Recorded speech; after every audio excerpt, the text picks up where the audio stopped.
Dans l'ouest lyonnais se trouve la commune de Tassin-la-Demi-Lune. Comme beaucoup d'autres communes du périurbain, sa population a fortement augmenté. En effet, on dénombre 25% de personnes en plus entre 2000 et 2015. Et qui dit plus de personnes dit plus de maisons, plus d'immeubles, plus de commerces, bref, plus d'infrastructures.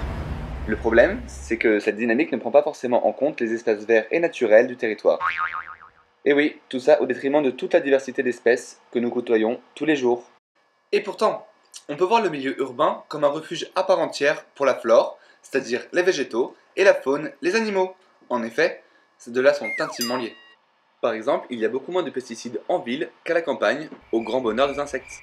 De plus, la chasse n'y est pas pratiquée, et les oiseaux et les mammifères y trouvent un peu de répit. Et en ville, l'homme laisse derrière lui de nombreux déchets, qui constituent un mets de choix pour de nombreuses espèces. Finalement, la ville peut être vue par la faune comme une alternative, voire même comme une formidable opportunité. C'est super tout ça, mais pourquoi on s'intéresse à la biodiversité en ville? Tout d'abord, cette jolie nature participe à l'amélioration de notre cadre de vie. De plus, la présence d'arbres en ville permet de réguler la température et permet aussi de limiter le phénomène d'îlots de chaleur. Elle intervient aussi dans l'assainissement des eaux de pluie et dans la gestion durable du sol. La présence d'une grande biodiversité permet de réguler naturellement la population d'insectes ravageurs, comme les pucerons, et de réguler les indésirables, tels que les moustiques. La biodiversité participe aussi à la présence d'insectes pollinisateurs, tels que les abeilles, qui sont indispensables à notre alimentation. Et pour finir, la biodiversité reste le meilleur ami du jardinier. Tiens, prenez ce cher Philibert. Tous les jours, il traverse son quartier pour aller au travail. Mais s'il observait un tant soit peu tout ce qui l'entoure, il remarquerait sûrement ce tapis de fleurs qui se dessine sous ses pieds, ou cette libellule posée sur un roseau au milieu d'une mare, ou encore ce merle chantant à tue-tête perché sur sa branche. Mais si notre sacré Philibert prenait un peu plus en compte tous ces petits détails qui l'entourent, alors se dessinerait peut-être sur son visage un large sourire. Outre l'aspect socio-environnemental, la nature recèle bien d'autres avantages. En effet, une haie composée de différentes essences locales, chez Brigitte ou par exemple Nathalie, lui permettrait de cueillir des fruits ou de produire du bois de façon durable. Plus encore, un petit potager géré écologiquement lui offrirait des légumes sains et locaux tout au long de l'année, tout ceci dans le plus grand respect de la biodiversité.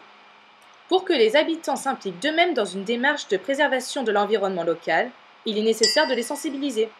Il est donc important de prendre conscience de la richesse de son patrimoine naturel de proximité, même en plein cœur de la ville. C'est pour cela que nous sommes deux étudiants dans l'environnement qui nous sommes lancés dans la réalisation d'un reportage au plus près de la faune locale, en présentant le rôle joué par chaque espèce, les menaces qui pèsent sur elle et les solutions que nous pouvons tous apporter à notre échelle.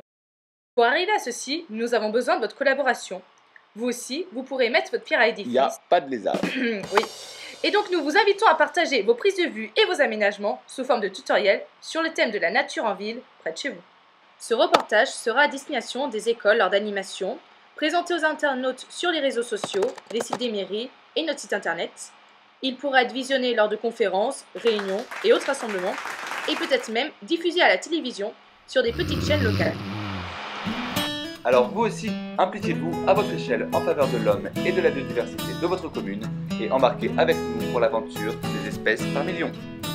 Rejoignez-nous sur notre page Facebook ou sur le site internet participatif et faites part de vos idées, photos, vidéos, œuvres d'art et participez à de nombreux chantiers et animations organisés par notre association.